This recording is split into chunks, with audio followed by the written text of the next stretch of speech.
Hello friends, welcome to self study. मैं हूं आपका दोस्त बंटी चौधरी। फ्रेंड्स, आज बात करूंगा आपसे मैथमेटिक्स के एक्स ग्रुप के प्रैक्टिस सेट के बारे में। गाइस, जैसा कि आप जानते हैं एग्ज़ाम डिले हो रखा है, तो एग्ज़ाम बाद में ही होगा। अभी फ़िलहाल मान के चलो, जब तक लॉकडाउन नहीं हटेगा तब तक ये एग्ज़ाम नहीं होगा। तो चलिए स्टार्ट करते हैं। सबसे पहले कहना चाहूँगा, अगर आप इस चैनल पर नए हैं तो प्लीज़ चैनल को सब्सक्राइब कर लीजिएगा, साथ ही बेल आइकन को क्लिक कर लीजिएगा। गाइस, चलिए स्टार्ट करते हैं। फर्स्ट क्वेश्चन आपके सामने दे रखा है, इसमें बोल रहा है आपसे 10 और ब्रैकेट में दे रखा है आपके सामने cos inverse 4/5 plus tan inverse 2/3। तो इसकी वैल्यू क्या आएगी, इसका मान क्या होगा, बस इसकी वैल्यू पूछ रहा है आपसे, क्या होगा देखिएगा। तो देखिएगा, इस टाइप के क्वेश्चन को करने के दो तरीके होते हैं। देखिए, सबसे पहले मैं आपके सामने लेके आया हूँ कैसे करूँगा इस क्वेश्चन को। सबसे बेस्ट तरीका ये लगता है मुझे, जो मैं आपके सामने करा रहा हूँ। हमने इसे ट्राइंगल मान लिया, एक ट्राइंगल ले लिया, ट्राइंगल में ले लिया जैसे राइट ट्राइंगल जो होता है, आप जानते हैं cos इनवर्स इक्वल टू ये मान लिया थीटा। जैसा कि आप देख पा रहे हैं, यहाँ से निकला cos थीटा इक्वल टू 4/5 निकला। तो यहाँ से cos थीटा इतना निकल गया। तो आप जानते हैं cos थीटा इक्वल टू क्या होता है। अगर इसके रेशियो की बात करें तो किस किस का रेशियो के इक्वल होता है, ये होता है आधार बटे कर्ण, मतलब बात करें बेस अपॉन हाइपोटेन्यूज के इक्वल होता है। तो बेस क्या है यहाँ पे 4 है और हाइपोटेन्यूज क्या है यहाँ पे 5, देख सकते हैं। तो हम यहाँ से निकाल सकते हैं इसका परपेंडिकुलर, मतलब इसका लंब निकाल सकते हैं। तो लंब निकलेगा 3। तो यहाँ से अगर मैं निकालता हूँ tan थीटा, तो tan थीटा निकालूंगा तो देखिए क्या निकलेगा 3/4। तो 3/4 tan थीटा निकल जाता है। तो थीटा निकालूंगा तो ये निकल के आ जाता है। तो आप देख पा रहे हैं ये भी थीटा के इक्वल वैल्यू है, ये भी थीटा के इक्वल वैल्यू है। तो आप इसकी जगह ये पुट कर सकते हैं। तो चलिए यहाँ कर दीजिए पुट, हमने कर दिया यहाँ पे गाइस। और ये फॉर्मूला आप जानते हैं, शुरू से पढ़ते आ रहे हैं गाइस।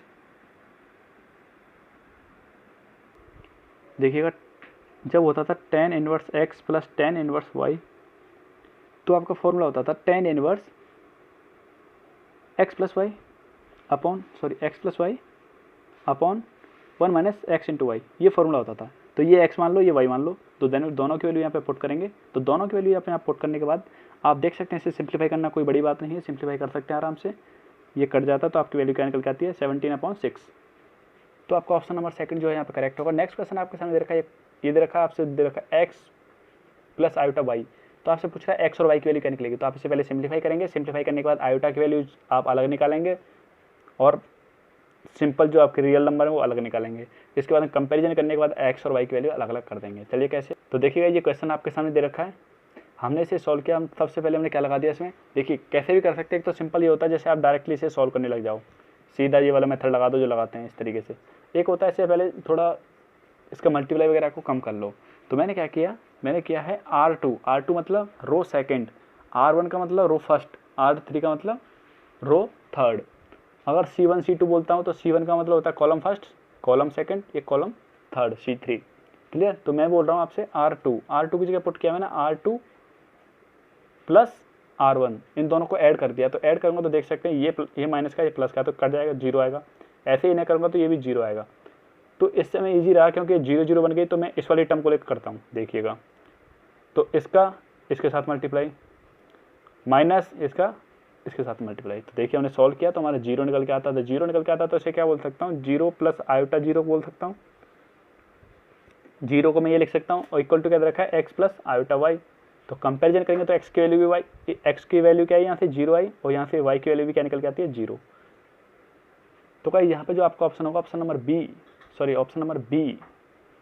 बी आपका यहाँ पे क्या होगा, करेक्ट होगा। नेक्स्ट बात करते हैं, नेक्स्ट क्वेश्चन आपके सामने दे रखा है, इसको सॉल्व करना है, बस आपको हल बताना है, इसका आंसर क्या निकल के आता है। x की वैल्यू फाइंड करनी है, दोनों में ही x की वैल्यू फाइंड करनी है। देखिए कैसे, तो आप देख सकते हैं जैसा कि आपके सामने क्वेश्चन लिखा हुआ, मैंने क्या किया C1 की जगह पुट कर दिया C1 C2 C3, तीनों कॉलम को मैंने क्या कर दिया ऐड करके लिख दिया। तो ये बनेगा तीनों कॉलम की जगह। तो आप देख सकते हैं दोनों सभी में क्या है, ये कॉमन है पूरे कॉलम में। तो पूरे कॉलम में कॉमन है तो ये ले लिया हमने कॉमन।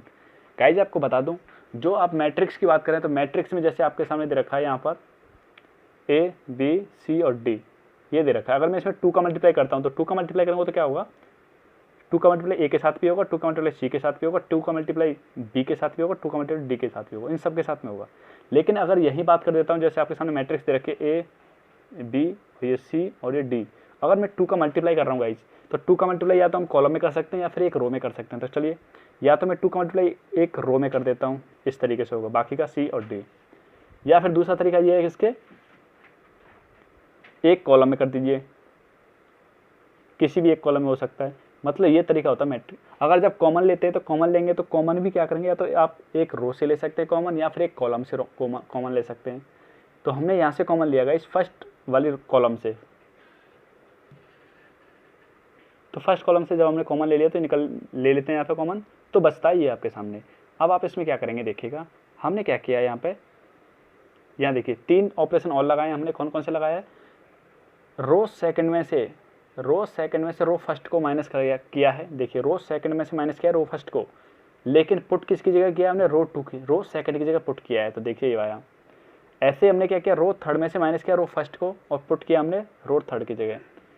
एक तो तरीका ऐसा होता है, एक सिंपली ये होता है कि इन दोनों इसको आप सॉल्व कर दो सीधा, इसका मल्टीप्लाई इसके साथ, फिर इसका, फिर माइनस ए, फिर इसका इसके साथ मल्टीप्लाई, फिर इसका इसके साथ मल्टीप्लाई, ऐसे कर लो, कैसे भी कर लो जैसे मर्जी जाए। हमने ऐसा इसलिए किया है क्योंकि यहाँ सिंपल बन जाता है। देखिएगा कैसे सिंपल बन गया।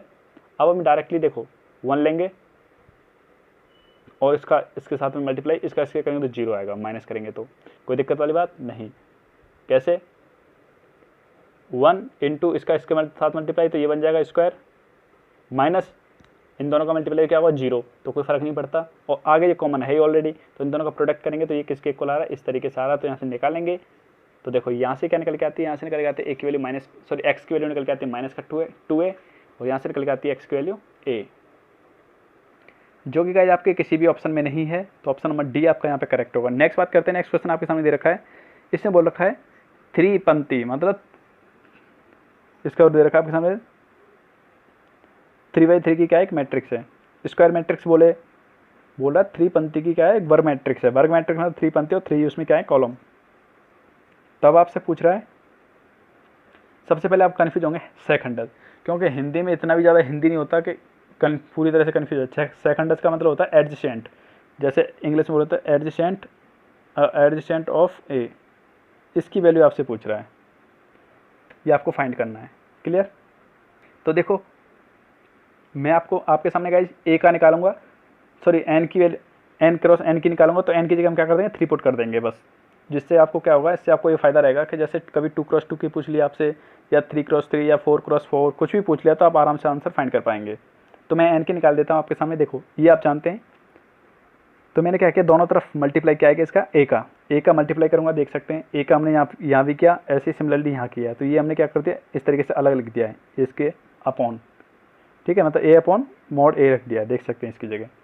तो आप जानते हैं ये आ जाता है निकल के यहाँ पर। अब n क्यों आया, क्योंकि n×n की होती है। अगर 2×2 की होती है तो क्या लिख देते हैं i2 का मतलब क्या होता है 1 0 0 1, लेकिन यही बोल देता हूँ i3 का मतलब क्या होता है 1 0 0 0 0 1 0 0 1, इसका मतलब होता है i3।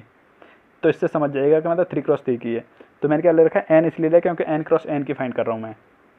क्लियर, इतना आप कर सकते हैं, कोई दिक्कत वाली बात नहीं है। ये यहाँ पहुँच जाएगा क्रॉस मल्टीप्लाई में, ये आया, इसे मैंने पलट के ऐसे लिख लिया, इक्वेशन सेकंड मान लिया।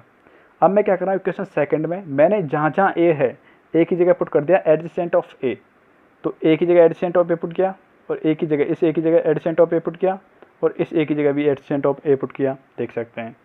तो जब सबकी जगह ए पुट कर दिया तो आपको बता दूंगा, जब भी आपके सामने इस टाइप की कंडीशन होती है, मॉड निकाला जाता है एडजेसेंट ऑफ ए, तो क्या होता है ये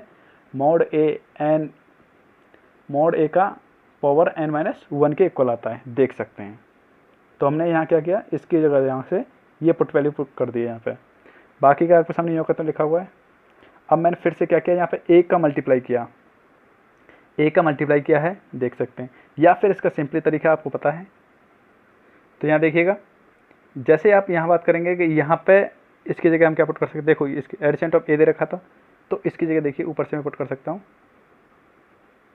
अगर यहाँ से फाइंड करेंगे हम एडजेसेंट ऑफ ए क्या निकल के आता है, देखिएगा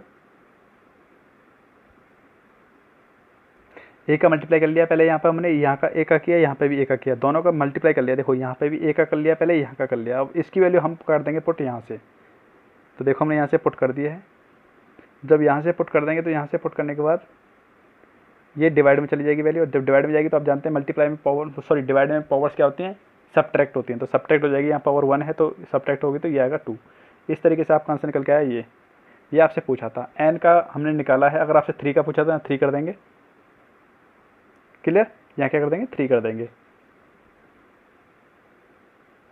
तो गाइस क्या आ जाएगा, 3 आ जाएगा गाइस। जब आप एन आपने मैंने निकाला एन क्रॉस एन का, आप 3 क्रॉस 3 का निकालेंगे तो 3 पुट कर दीजिएगा, निकल जाएगा।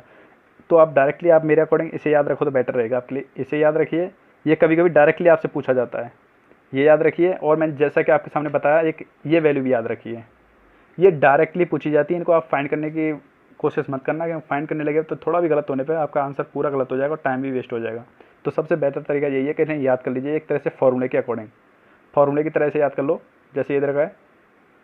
तो इसमें आपका आंसर होगा इनमें से कोई नहीं गाइस, क्योंकि इनमें से आपको कोई ऑप्शन जो है मैच नहीं करेगा, क्योंकि 3 पुट करेंगे आपके सामने दे रखा था इस तरीके से n-2 और a दे रखा था। तो आप पुट कर लीजिए, जब n की जगह, सॉरी यहाँ n है, n की जगह पुट करेंगे 3, तो भी आपका आंसर कोई भी मैच नहीं कर रहा है। नेक्स्ट देखिए, नेक्स्ट क्वेश्चन आपसे दे रखा है, आपसे पूछ रहा है m की वैल्यू। तो आप क्या करेंगे, m के एक मैट्रिक्स मान लेंगे, m क्या मानेंगे, a b c d ये मान लेंगे, और आपके सामने ये दे रखा है, इसकी जगह पुट कर देंगे यहाँ, और दोनों का प्रोडक्ट करके इसके इक्वलाइज कर देंगे। तो आप क्या करेंगे, a b और c और d सबको निकाल पाएंगे। देखिए कैसे, तो देखिएगा जैसे कि मैं आपको बता रहा था, सेम मैंने ऐसे ही किया है। यहाँ पे ये लेट कर लिया है, अपनी तरफ से लेट कर लिया है ये। तो लेट करने के बाद अब देखिए यहाँ पे पुट किया मैंने वैल्यू, तो पुट करने के बाद यहाँ दोनों का प्रोडक्ट कर रहा हूँ, तो दोनों का प्रोडक्ट देखिए कर लिया।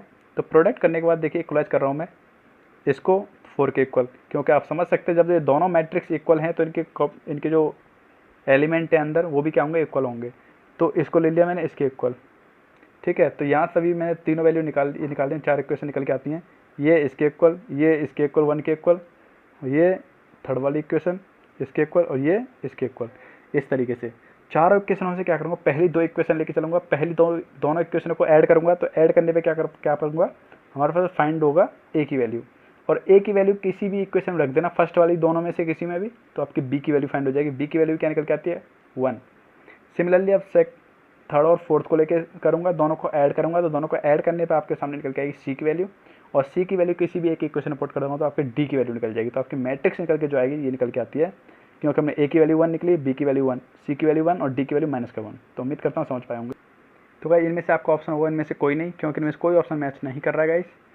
नेक्स्ट बात कर रहा है, नेक्स्ट क्वेश्चन आपके सामने दे रखा है, ये आपसे पूछ रहा है a² पूछ रहा है, तो a² आप निकाल सकते हैं आराम से। तो देखिए गाइस आपके सामने एक क्वेश्चन दे रखा है, इसकी वैल्यू हमें फाइंड करनी है a² की। तो a² को मैं ऐसे लिख सकते हैं, तो ऐसे लिख सकते हैं। तो देखिए दोनों का प्रोडक्ट हो रहा है, जब दोनों का प्रोडक्ट हो रहा है तो इस तरीके से फाइंड हो जाएगा, i का i के साथ में, फिर 1 का 0 के साथ, अब फिर इस रो का, फिर इस कॉलम के साथ में, मतलब i का 1 के साथ में, फिर इस 1 का i के साथ में। तो ये निकल के आया। नाउ अब इस 0 का इसके साथ में, और इस आयोटा का इसके साथ में, तो 0 आया, क्यों इससे भी 0 आएगा, इससे भी 0 आएगा। नाउ अब करेंगे हम इसका मल्टीप्लाई, सॉरी 0 का मल्टीप्लाई इसके साथ में, 1 के साथ किया तो 0, अब आयोटा का मल्टीप्लाई आयोटा के साथ किया तो आयोटा स्क्वायर, तो आयोटा स्क्वायर के लिए क्या होती है, -1 होती है। तो देख सकते हैं आपका आंसर निकल के आ गया है। तो भाई यहाँ भी देखेंगे तो आपका कोई भी ऑप्शन जो है यहाँ पे मैच नहीं कर रहा है गाइज। आप ये मत सोचिएगा कि आपके आंसर मैच नहीं कर रहे हैं गाइज, आपको आंसर निकालने से मतलब है, ये क्या है, प्रैक्टिस सेट है गाइज। प्रैक्टिस सेट में मिस्टेक्स आ जाती हैं, लेकिन ये है कि आपको आंसर निकालना आना चाहिए, कैसे सॉल्व करना है हमें। चलिए नेक्स्ट बात कर रहा है, नेक्स्ट आपके सामने बोल रहा है कि ये कंडीशन दे रखी है आपके सामने, इसमें बोल रखा है z-i/z+i, और ये दे रखा है कि मॉड के अंदर ये किसके इक्वल है, 1 के इक्वल। तो आपसे पूछ रहा है जो कॉम्प्लेक्स नंबर है ना, जो आपका यहाँ पर z दे रखा है, तो z में z कौन से ऑप्शन को सेटिस्फाई कर रहा है इसमें, मतलब z की वैल्यू है आपकी, क्या लेके चलेंगे, ये लेके चलेंगे आप। तो आपको फाइंड करनी है कि ये x एक्सिस पर लाई कर रहा है, मतलब इसकी स्थिति ज्ञात करनी है, इसकी लोकेशन ज्ञात करनी है हमें, या यहाँ पे लाई कर रहा है, या वृत्त के अंदर लाई कर रहा है, या कहाँ लाई कर रहा है, ये आपको फाइंड करना है। तो चलिए गाइज मैंने आपको बताया कि मैंने ये लेट कर लिया अपनी तरफ से लेट कर लिया। तो देखिए सबसे पहले मैं क्या करूँगा, ऊपर वाली कंडीशन लेके चलता हूँ, ये इसे मैं इस तरीके से लिख सकता हूँ। देखो ये इक्वल टू क्या कर दिया मैंने, ये कर दिया इक्वलाइज, कोई दिक्कत वाली बात नहीं है। आप इसे यहाँ रख दो, इसे यहाँ लिख दूँ, कोई दिक्कत वाली बात नहीं है, क्यों इक्वल में कहीं भी लिख सकते हो। मैंने आयोटा कॉमन लेके लिख दिया यहाँ से, देखिएगा सिमिलरली ऐसे मैंने यहाँ से किया, आयोटा कॉमन लेके। यहाँ तो क्या आया y-1, यहाँ आया y+1।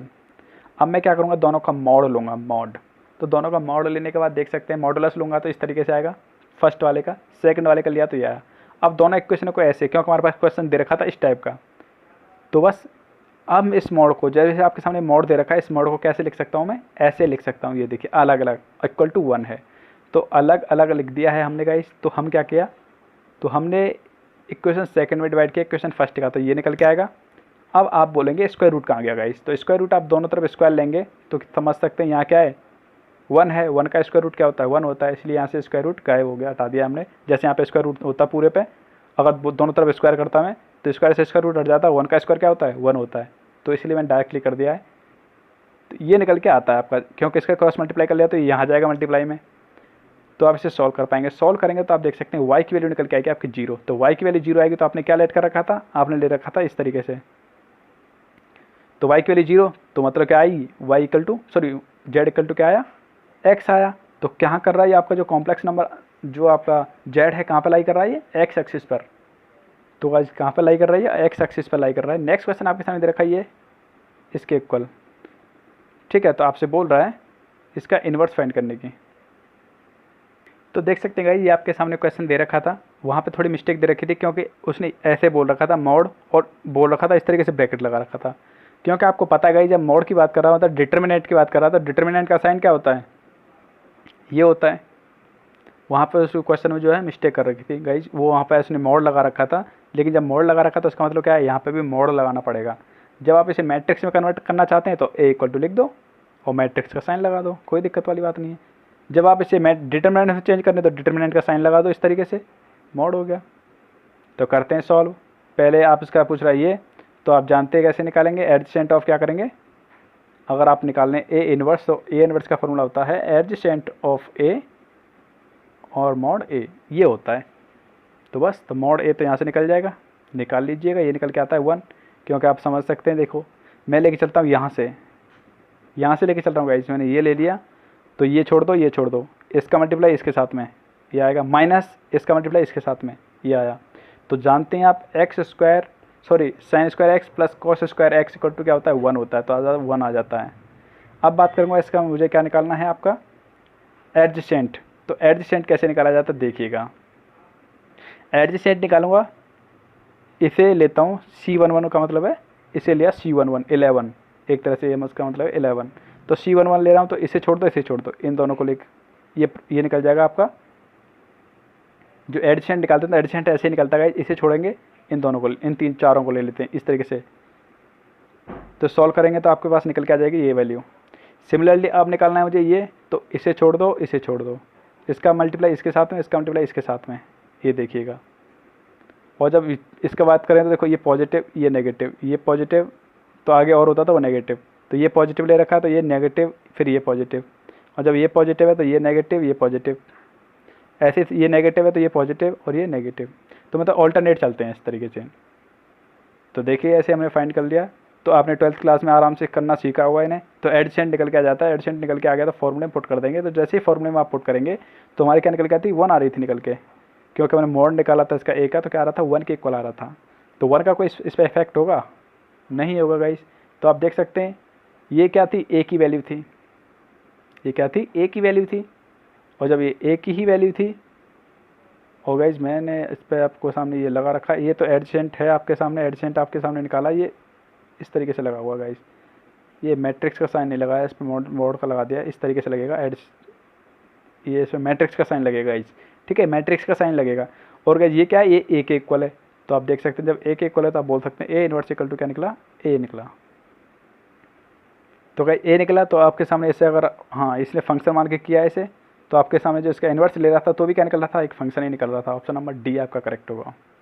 नेक्स्ट बात कर रहे हैं, नेक्स्ट आपको क्या करना है, इसे सॉल्व करना है। सॉल्व करने के बाद आपकी जो वैल्यू आएगी, मतलब मैं क्या करूँगा इसमें, इस तरीके से क्वेश्चन दे रखा है आपके सामने, तो मल्टीप्लाई कर लूँगा ऊपर नीचे, ये माइनस में दे रखा है यहाँ, तो प्लस वाले से मल्टीप्लाई करूँगा, आयोटा ऊपर नीचे मल्टीप्लाई कर लूँगा, हमारे पास निकल के आ जाएगी वैल्यू। तो देखिए कैसे करेंगे, तो ये देखिएगा यहाँ हमने क्या किया, ऊपर नीचे मल्टीप्लाई किया, मल्टीप्लाई करने के बाद जब हम इसे प्रोडक्ट वगैरह कर रहा हूँ तो ये निकल के आती है कंडीशन हमारे पास -1, तो इसे अलग अलग कर लिया इस तरीके से। तो आप देख सकते हैं एक्स की वैल्यू ये है और वाई की वैल्यू ये है, तो आप समझ सकते हैं एक एक्स नेगेटिव है, तो नेगेटिव है तो इस साइड की बात हो रही है, और वाई पॉजिटिव है तो इस साइड की बात हो रही है। तो कौन सा क्वाड्रेंट हुआ, क्वाड्रेंट कौन सा है, सेकंड क्वाड्रेंट। तो गाइस कौन से क्वाड्रेंट की बात हो रही है, सेकंड क्वाड्रेंट की बात हो रही है, ऑप्शन नंबर बी। नेक्स्ट पूछ रखा है एन भुजा वाले का विकर्ण निकालने, एन भुजा का कोई बहुभुज है, उसमें विकर्ण की संख्या ज्ञात करनी है, तो इसका फॉर्मूला होता है ये, याद रखिएगा हमेशा। जैसे मान के चलो इसके 8 भुजाओं वाला कोई बहुभुज है, तो यहाँ पुट करेंगे एन की जगह 8 इंटू 8 - 3 5 मल्टीप्लाई 4 टाइम, 4 का मल्टीप्लाई 5 से 20, क्लियर। इस तरीके से फाइंड होते हैं। नेक्स्ट देखिए, नेक्स्ट आपसे पूछ रहा है एक्स की पावर -4 कोफिशिएंट निकालना है इसका। क्या निकालना है? कोफिशिएंट। अगर इसे एक्सप्रेस करते हैं तो इसका कोफिशिएंट क्या होगा, ये आपसे पूछ रहा है। तो देखिए गाइस कैसे करेंगे सॉल्व। ये क्वेश्चन दे रखा है, मैंने आपको पहले ही बात की है, जब आपसे पूछ रहा है माइनस का कोफिशिएंट पूछ रहा है। एक तो तरीका मैंने आपको पहले ही बता चुका हूँ, एक तो होता है जैसे 8 आर ले लिया और यहाँ कर दिया 4 5 और यहाँ कर दिया पावर 8 माइनस आर, और यहाँ ले लूँगा मैं इस तरीके से 5/2x और पावर आर। तो हमें क्या निकालना है? x की घात निकालनी है टोटल। इसमें से x की घात निकालेंगे तो x की घात क्या निकल के आती है ये देखना है पहले। देखिएगा x की पावर निकल के आएगी यहाँ से, ये 8 है माइनस आर, और इसकी पावर भी क्या होगी यहाँ x की पावर, इसकी वजह से r होगी, तो r को ऊपर लेके आऊँगा तो माइनस की r हो जाएगी पावर, तो क्या हो जाएगा 2r हो जाएगा। तो मतलब आपका आएगा 8 माइनस 2r, ये आएगा आपकी x की पावर। और हमें फाइंड क्या करना है? ये निकालना है। तो x की पावर माइनस का 4 यहाँ पुट कर दिया। तो जब आपको पता है जब बेस समान होता है तो इनकी घातें भी क्या होंगी? इक्वल होंगे, इक्वल की कंडीशन में। तो देखिए क्या निकलेगा? 8 minus 2r equal to minus का 4। तो इसको यहाँ भेजूँगा, तो भेज देते हैं। तो क्या निकल के आता है यहाँ से? तो यहाँ से निकालेंगे तो गाइस यहाँ निकल के आता है 4, ये माइनस का ये भी माइनस का है, तो दोनों क्या हो जाएंगे? जुड़ जाएंगे, क्योंकि ये माइनस का इधर जाएगा तो माइनस का हो जाएगा, प्लस का है तो क्या हो जाएगा? 12 हो जाएगा। क्या हो जाएगा? 12। तो यह माइनस का 2r इक्वल टू आया माइनस का 12। तो माइनस से माइनस और 2 से काटा 6 टाइम, तो r की वैल्यू क्या आती है? 6। तो r की वैल्यू 6 आ जाती है। अब 6 पुट करके देखेंगे यहाँ पे जैसे, अब इसके बाद ये कंडीशन आप अप्लाई करेंगे तब आपका आंसर निकल के आएगा। सॉल्व करेंगे तो ये कंडीशन, ये निकलेगा आपका कोफिशिएंट। और एक होता है गाइस यहाँ पे आप कॉमन सेंस यूज कर दें, थोड़ा सा कॉमन सेंस यूज करें कि हम इसे कौन सी पावर में ब्रेक करें, 8 को किस में ब्रेक करें। कि हमारे पास देखो मैंने क्या किया, 2 ले लिया ऊपर, हमें माइनस की पावर चाहिए तो यहाँ 6 कर दिया, तो 6 में से 2 सब्ट्रैक्ट करूँगा क्या आएगा? 4 आएगा। तो हाँ 4 आ सकता है। तो इस कंडीशन को लेके करेंगे तो आप आसानी से कर पाएंगे। तो मैं आपको बता चुका हूँ दोनों तरीके से, जैसे करना चाहें आपको जो मेथड लेके चलना है मैं आपको बता चुका हूँ कैसे लेके चलना है। पहले आपको आर मान के चलना पड़ेगा, उसके बाद में इक्वलाइज करना पड़ेगा, तब करेंगे। एक तरीका ये होता है कि थोड़ा कॉमन सेंस यूज करो, आपका आंसर निकल के आ जाता है। तो आंसर आया आपका option number C. Next question बात कर रहा है, ये 2 लाइन है, लाइन के बीच में आपसे पूछ रहा है एंगल। तो गाइस देखिएगा, जैसे मान के चलो 2 लाइन है, ये होगा M1, ये हो गया C। दूसरी लाइन है आपके सामने ये M2 x प्लस C, ये हो गया। ये 2 इक्वेशन है। तो देखो M1 क्या है? ढाल है। M2 क्या है? ढाल। तो मतलब इनके बाद ढाल को क्या बोलते हैं? स्लोप को बोलते हैं। तो देखो जब भी थीटा पूछेगा था क्या होता है? tan थीटा इक्वल टू होता है गाइज आपका M1 minus M2 upon 1 plus M1 M2, ये होता है गाइज फॉर्मूला। एक तो फार्मूला ये होता है, एक दूसरा फार्मूला होता है, वो देखिए क्या होता है, वो आपको मैं दिखाता हूँ सॉल्व करके। तो देखिएगा इस तरीके से एक फार्मूला होता है ये, तो मतलब ये A1 हो गया, ये B1 हो गया, ये A2 हो गया, ये B2 हो गया। एक तरीका होता है ये, और एक मैं आपको बता चुका हूँ ढाल निकाल लो। तो यहाँ से भी ढाल निकाल सकते हैं। तो यहाँ ढाल कुछ है ही नहीं, मतलब क्या है यहाँ y क्या है? y की वैल्यू तो 0 है। तो अब ये फार्मूला लगाएंगे, तो ये फार्मूला लगाएंगे तो आप देखिए A1 क्या है, B1 क्या है, A2 क्या है, B2 क्या है, सब पुट करेंगे तो आपका आंसर निकल के आएगा यहाँ से 0। तो अपॉन में 0 है, किसी भी नंबर में डिवाइड करते हैं गाइस 0 का, तो 0 का किसी भी नंबर में डिवाइड करें, जैसे बात करूँ मैं आपसे 8 दे रखा है, 80 दे रखा है वाले, इसमें 0 से डिवाइड करें तो आंसर क्या आता है? इन्फाइनाइट। तो क्या है? इन्फाइनाइट आया। और इन्फिनिटी वैल्यू किसकी होती है गाइस? आपके 10 में ये होती है 90 की वैल्यू। तो गाइस थीटा की वैल्यू देखेंगे तो थीटा की वैल्यू आती है 90। नेक्स्ट क्वेश्चन आपसे बात कर रहा है, ये बोल रखा है ये दोनों क्या है? परस्पर क्या है? समांतर है। समांतर मतलब पैरेलल दे रखे हैं दोनों, ये दोनों वेक्टर क्या है? पैरेलल हैं। पैरेलल ने तो आपसे पूछ रहा है इसका लैम्बडा की वैल्यू क्या होगी। तो भाई जब भी आपसे बोलता है कि 2 वेक्टर क्या है? पैरेलल हैं, तो पैरेलल की कंडीशन में क्या लेके चलते हैं आप? A क्रॉस B की वैल्यू क्या लेंगे? 0 के इक्वल लेके चलेंगे। A क्रॉस B मतलब मान लो ये वेक्टर A है, ये वेक्टर क्या है? B। तो दोनों वेक्टरों का प्रोडक्ट, क्रॉस प्रोडक्ट की बात करेंगे तो क्या लेके चलेंगे? 0। लेकिन अगर यही बात करता है परपेंडिकुलर की, तो हम मान लेते हैं डॉट प्रोडक्ट। डॉट प्रोडक्ट क्यों लेते हैं? देखिएगा डॉट प्रोडक्ट होता है इस तरीके से, ये होता है cos 90, तो cos 90 की वैल्यू 0, तब हम क्या लेके चलते हैं? डॉट प्रोडक्ट 0 लेके चलते हैं। लेकिन जब आपसे पूछता है, जब बोलता है परस्पर क्या है? पैरेलल हैं, तो पैरेलल की कंडीशन में क्या लेते हैं? इनका क्रॉस प्रोडक्ट क्या लेके चलते हैं? 0, क्योंकि आप जानते हैं साइन 180 की वैल्यू क्या हो जाती है? यहाँ पे 0 हो जाती है, इसलिए हम क्या लेके चलते हैं? इसका प्रोडक्ट 0 लेके चलते हैं। तो देखिए क्रॉस प्रोडक्ट 0 लेके चलेंगे तो इस तरीके से सॉल्व किया जाता है प्रोडक्ट को। यहाँ पे देखिएगा, और मैंने क्या किया, इसका मॉड लिया। तो मॉड लेने के बाद आप यहाँ देखिए, मॉड लेने के बाद 0 पुट किया। अब क्या क्यों किया पुट गाइस? देखिएगा ये कंडीशन आपके सामने दे रखी है। अब ये जब दे रखी है आपके सामने और उसने बोला है कि 180, आप जानते हैं पैरेलल होती है तो क्या 180 का एंगल बना हुआ है बीच में, या फिर बात करें तो क्या बना हुआ है? जब पैरेलल है कोई 2 लाइन तो क्या 0, क्या है, तो वो कंडीशन जीरो की हो जाती है। तो आप जानते हैं साइन जीरो के लिए क्या हो जाती है, जीरो हो जाती है, कि पैरेलल में क्या होती है, वैल्यू जीरो होती है। लेकिन अगर संरेख भी बोलेंगे, मतलब एक ही लाइन में बोलेंगे, तो भी आप क्या लेके चलते हैं, तो भी आप प्रोडक्ट जीरो लेके चलेंगे। मैंने प्रोडक्ट अभी संरेख वाला बता रहा था, जो कोप बोलते हैं ना, कोलिनियर वाली कंडीशन बता रहा था मैं आपके सामने। तो आपके सामने बताया कि जब आपके सामने इस तरीके से दे रखा पैरेलल लाइन है, तो आप समझ सकते हैं कोई एंगल बन ही नहीं रहा, जीरो एंगल है। तो जीरो है तो मतलब आप लगा सकते हैं, जब जीरो बोलता है एंगल, तो आप साइन जीरो के लिए आप जानते हैं जीरो, तो क्रॉस प्रोडक्ट लेके चलते हैं जीरो के इक्वल। तो देखिए जब इसे आप सॉल्व करेंगे तो इसका मोड लिया इस तरीके से, मोड लेने के बाद तो हम यहाँ लैम्बडा की वैल्यू निकालेंगे। ये गाइस लैम्बडा है, यहाँ एक्सपोर्ट कर दिया गलती से, इसके लिए माफ़ी चाहते हैं। तो निकला लैम्बडा की वैल्यू 2/3। तो अगर यहाँ देखेंगे तो यहाँ दोनों ऑप्शन देखिए, कोई ऑप्शन मैच नहीं करा, ये ऑप्शन 2 बार रिपीट है, उल्टा लिखना चाहिए था उसे इस तरीके से, चाहे फिर इसको बोल लो, इस तरीके से होना चाहिए था एक ऑप्शन इनमें। ये दोनों एक जैसे ऑप्शन दे रखे हैं, तो इसलिए देख सकते हैं खुद ही क्लियर। तो इसमें से कोई ऑप्शन नहीं है, इसका उल्टा है, मतलब 2/3 ऑप्शन नंबर जो भी आप मतलब इसमें दे रखा हो तो वही करेक्ट होता। देखिए नेक्स्ट क्वेश्चन दे रखा है आपके सामने, ये आपसे बोल रहा है कि इसकी लिमिट दे रखी है, तो लिमिट फाइंड करनी है। तो देखो इसका डायरेक्टली मैंने पहले आपको बताया था, डायरेक्टली क्या होता है। देखिए जो ऊपर वाली पावर दे रखी है m, जो नीचे पावर दे रखी है n, अब लिमिट क्या दे रखी है a, तो ऊपर वाली पावर में से अपन नीचे वाली जो पावर दे रखी है वो माइनस कर देते हैं, तो हमेशा ये निकल के आता है आंसर इसका। तो ऐसा ऑप्शन कौन सा, ऑप्शन नंबर ए जो है यहाँ करेक्ट है। अब आप बोलेंगे ये आता कैसे, तो ये भी बता देते हैं आपके लिए। तो देखिएगा इस कैसे, जब आप इसमें लिमिट अप्लाई करके देखेंगे तो क्या आएगा, 0/0 की फॉर्म आ जाती है। तो मैंने क्या कर दूंगा, इसमें डीएल हॉस्पिटल लगा दूंगा, मतलब ऊपर का डिफ्रेंशिएट ऊपर करूँगा, नीचे का डिफ्रेंशिएट नीचे करूँगा। तो ऊपर का डिफ्रेंशिएट करता हूँ, तो ऊपर दे रखा है आपका, इसका क्या हो जाएगा एक्स की पावर m का, तो m और x की पावर हो जाएगा इस तरीके से, क्लियर। नीचे करूँगा तो देखो इसके ये क्या नंबर है, ये दोनों क्या है कांस्टेंट है, मतलब a की पावर m का कांस्टेंट है और a की पावर n भी क्या है कांस्टेंट है। तो कांस्टेंट के आप डिफ्रेंशिएट करते हैं क्या होता है, 0। तो यहाँ आ जाएगा n, नीचे का करा तो इस तरीके से। तो देखिए यहाँ से क्या आ गया m/n, और इसकी जगह पुट कर दूंगा a, तो यहाँ भी a और यहाँ भी a। तो आप समझ सकते हैं ये भी a है, ये भी a है। तो जब डिवीजन करते हैं, जब एक जैसा आधार होता है, तो घातें क्या होती है आपस में घट जाती हैं, मतलब आपस में क्या होती हैं सब्ट्रैक्ट हो जाती है। तो पावर्स क्या होंगी, सब्ट्रैक्ट होंगे, मतलब m-1 में से सब्ट्रैक्ट करूँगा ये वाली वैल्यू।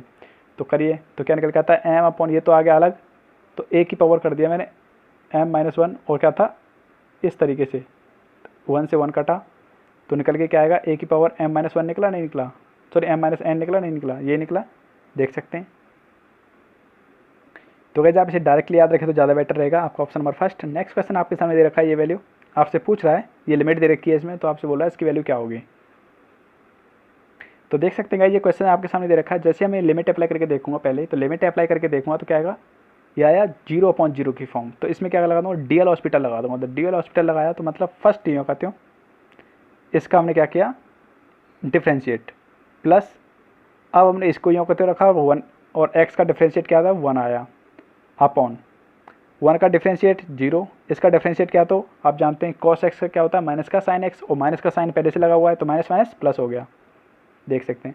अब इसमें लिमिट अप्लाई करके देखूंगा, फिर से क्या आएगा 0/0, तो इसमें फिर से डीएल हॉस्पिटल लगा दो। मतलब जब तक आपका 0/0 की फॉर्म नहीं हटती है तब तक आप, मतलब एक तो फॉर्म होती है इन्फिनिटी ऑफ इन्फिनिटी, ये फॉर्म आती है तो भी आप डीएल हॉस्पिटल लगाएंगे, ये फॉर्म आती है तो भी डीएल हॉस्पिटल लगाएंगे, अगर आता है इस तरीके से तो भी आप क्या लगाएंगे, डीएल हॉस्पिटल नियम लगाएंगे, और आपकी ये कंडीशन आती है तो भी आप क्या करेंगे डीएल हॉस्पिटल नियम लगाएंगे। तो मतलब इस तरीके की कोई भी फॉर्म आती जाएगी तो आप क्या करेंगे, डीएल हॉस्पिटल नियम लगाएंगे, ठीक है।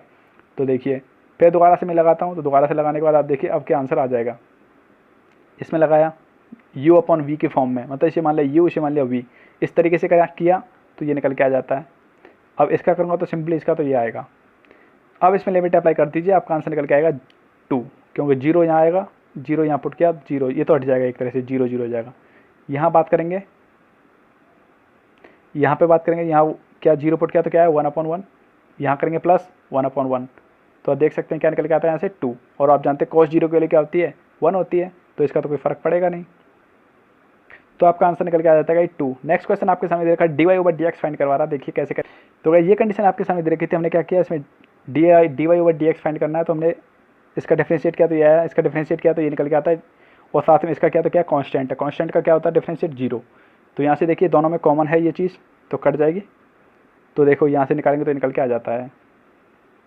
तो गाइज आपका जो ऑप्शन होगा ऑप्शन नंबर फर्स्ट आपका करेक्ट होगा। नेक्स्ट क्वेश्चन दे रखा है X power Q plus Y Q power Q equal to दे रखा है 3aXy। तो आपसे बोला dy/dx।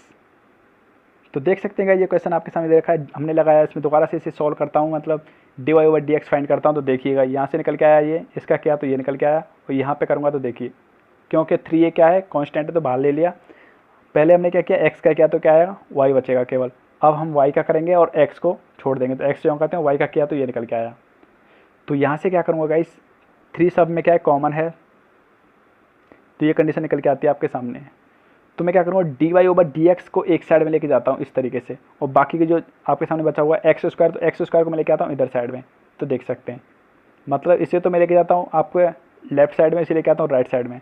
तो देख सकते हैं तो इस तरीके से आपके निकल के आया। तो dy/dx फाइंड करना था तो सिंपली कर सकते हैं आप। तो भाई आपका जो ऑप्शन होगा ऑप्शन नंबर बी यहाँ पे आपका करेक्ट होगा। नेक्स्ट क्वेश्चन आपके सामने दे रखा है लॉग, यहाँ दे रखा है आर पी इक्वल टू दे रखा है 2, और दे रखा है लॉग यहाँ पे भी आर है, और दे रखा है पी इक्वल टू दे रखा है सॉरी क्यू इक्वल टू दे रखा है 3। तो आपसे बोला इसका मान क्या होगा, ये दे रखा पी क्यू। गाइज अगर आपको वहाँ तो देखिए गाइज आपको वहाँ नज़र नहीं आ रहा हो तो यहाँ देख सकते हैं इस तरीके से क्वेश्चन दे रखा था आपके लिए, आपको पूछ रहा है इसकी वैल्यू क्या होगी। तो देखिएगा कैसे करेंगे, हम इसे लिख सकते हैं इस तरीके से, ये क्या है लॉगरिथम की कंडीशन होती है। सिमिलरली यहाँ देख सकते हैं ये लिखा हुआ है। अब क्या करेंगे गाइस, अब यहाँ पे आप कर सकते हैं जब इस तरीके करने के बाद हम क्या कर रहे हैं इक्वेशन सेकंड में डिवाइड कर रहा हूँ मैं इक्वेशन फर्स्ट का, सॉरी सेकंड में डिवाइड कर रहा हूँ इक्वेशन फर्स्ट का। तो देख सकते हैं डिवाइड किया तो यहाँ देख सकते हैं ये दोनों में कॉमन है, कट जाएगा तो ये बचेगा इस तरीके से इक्वल टू आया 3/2। तो यहाँ से निकाला तो क्या है आंसर निकल गया 3/2 के। इसको मर्ज करके मैं ऐसे लिख सकते हैं क्योंकि जब इसे आपके सामने दे रखा था ये कंडीशन, तो इसको ब्रेक करके ये लिख सकते हैं, तो इसे मर्ज करके ऐसे नहीं लिख सकते क्या। तो गाइज आपका जो आंसर आया 3/2 ऑप्शन नंबर सी आपका करेक्ट होगा। नेक्स्ट क्वेश्चन दे रखा है गाइज, इसमें आपसे बोल रहा है एक 100 मीटर ऊंचे स्तंभ के शीर्ष से एक ही दिशा में 2 व्यक्तियों का उन्नयन कोण, मतलब एक शीर्ष है इस तरीके से 2 व्यक्ति हैं इस तरीके से, तो ये एंगल दे रखा है, एक दे रखा है, ये 30 दे रखा है, ये 45 दे रखा है। तो आपसे बोल रहा है 100 मीटर दे रखा है, तो दोनों के बीच में डिस्टेंस मतलब ये डिस्टेंस पूछ रहा है बस। तो देखिएगा इस समझ पा रहे होंगे इस क्वेश्चन को, ये दे रखा है एक स्तंभ दे रखा है मतलब एक पोल दे रखा है, यहाँ से एक व्यक्ति तो यहाँ पे है, दूसरा व्यक्ति यहाँ पे, एक के साथ बना रहा है 45 डिग्री का एंगल, एक के साथ बना रहा है 30 डिग्री का एंगल, और दोनों के बीच की दूरी फाइंड करनी है हमें। ये दे रखी है इसके पोल की लेंथ क्या दे रखी है, लंबाई दे रखी है हमारे पास 100 मीटर। तो आप देखिए गाइज आपको बता दो जब भी आपके सामने दे रखा हो यहाँ 45 डिग्री का एंगल मतलब 45 डिग्री का एंगल दे रखा हो, तो हमेशा उस कंडीशन में जो पोल की लेंथ होती है और नीचे का जो आधार होता है मतलब इसका परपेंडिकुलर और बात करूँ इसका बेस, दोनों क्या होते हैं इक्वल होते हैं। तो ये 100 तो ये भी क्या होगा 100 होगा। एक तो ये होता है। दूसरा तरीका यहाँ देख लीजिए, मैं लेके चलता हूँ एंगल ट्रायंगल ABC को, तो ट्रायंगल ABD ए बी और डी देख सकते हैं ABD को लेके चल रहा हूँ। तो देखो tan 45 इक्वल टू क्या हुआ लंब बट्टे आधार मतलब परपेंडिकुलर अपॉन बेस। तो परपेंडिकुलर ये है, बेस क्या है इसका y। तो देख सकते हैं आप जानते हैं tan 45 की वैल्यू क्या होती है 1 होती है। देखिए पुट कर दी 1, तो पुट करने के बाद y की वैल्यू निकल के आ जाती है सीधी यहाँ पे 100 मीटर। नेक्स्ट बात कर रहा हूँ अब पूरे ट्रायंगल को ABC को लेके चलता हूँ। तो आप देख सकते हैं tan 30 इक्वल टू क्या होगा हाइट अपॉन बेस। बेस क्या हो गया, एक तो x हो गया एक प्लस y। तो x की वैल्यू तो हमारे पास नहीं है, y की वैल्यू हमने अभी निकाली है, क्या निकाली 100, तो 100 पुट कर दिया देख सकते हैं। तो यहाँ देखने के बाद आप इसे सॉल्व करेंगे, इसका मल्टीप्लाई यहाँ करेंगे, इसका क्रॉस प्रोडक्ट यहाँ करेंगे, तो ये निकल के आया। तो अब 100 वाली कंडीशन को एक साइड में ले जाएंगे, मतलब आपके पास जो ये 100 है इसको इधर लेके आया, तो यहाँ से 100 कॉमन ले ले तो ये बचता है आपका 100 इंटू √3 - 1। तो आपका गाइस जो आंसर होगा ऑप्शन नंबर डी आपका यहाँ पे आंसर करेक्ट होगा। नेक्स्ट क्वेश्चन दे रखा है आपके सामने लिमिट x टेंड टू दे रखी है इन्फिनिटी, आपके सामने ये कंडीशन दे रखी है, आपके पूछ रहा है इसकी वैल्यू क्या होगी। तो इसकी वैल्यू मैं आपके सामने कई बार बता चुका हूँ किस तरीके से इस टाइप के क्वेश्चन को सॉल्व करना है, तो देखिएगा और दोबारा। तो देख सकते हैं ये क्वेश्चन आपके सामने लिखा हुआ है, इसकी वैल्यू आपसे पूछ रहा है। तो मैंने आपको बता चुका हूँ पहले भी कई बार कि जब भी आपके सामने इस टाइप की कंडीशन दे रखी होती है तो आप इसे इस तरीके से ब्रेक करके लिख सकते हैं। यहाँ है क्या इन्फिनिटी, ये भी इन्फिनिटी लिमिट, क्लियर, इस तरीके से लिख सकते हैं। तो देखिएगा इस, तो हमने सेम ऐसे लिखा है यहाँ gx, तो क्या है ये gx ये रहा, तो gx f-1, तो f-1 ऐसे करना था, तो सेम हमने रख दिया e की पावर में। तो देखो इसका एलसीएम लेने के बाद सॉल्व किया तो x से x कट गया, तो क्या आएगा -2 आया ऊपर, -2, और ये x क्या है इनटू में है, तो ये निकल के आई कंडीशन। नीचे मैंने अब क्या किया, आगे मैंने किया यहाँ से x कॉमन ले लिया है, तो x कॉमन लिया तो x से x कट गया। क्लियर। अब इसमें लिमिट अप्लाई करेंगे गाइस, तो आपके सामने क्या है यहाँ 1/x, तो 1 लिमिट अप्लाई कर दे तो इन्फिनिटी, तो इसकी वैल्यू क्या हो जाती है गाइस 0, तो ये हो जाएगा गाइस आपका यहाँ 0, इसकी जगह क्या हो जाएगा 0 इस तरीके से, और x कट गया तो क्या आया -2 आया, तो e की पावर -2। तो गाइस आपका जो आंसर निकल के आया ऑप्शन नंबर सी आपका यहाँ पे करेक्ट होगा। उम्मीद करता हूँ आपको वीडियो पसंद आएगा गाइस। अगर आपको वीडियो पसंद आया तो लाइक करिएगा, साथ ही अगर आप चैनल पर नए हैं तो प्लीज़ चैनल को सब्सक्राइब कर लीजिएगा और बेल आइकन को क्लिक कर लीजिएगा, जिससे नोटिफिकेशन मिले आपको सबसे पहले। तो मिलते हैं गाइस आपसे नेक्स्ट वीडियो में। Thank you friends, thank you so much. जय हिंद, जय भारत।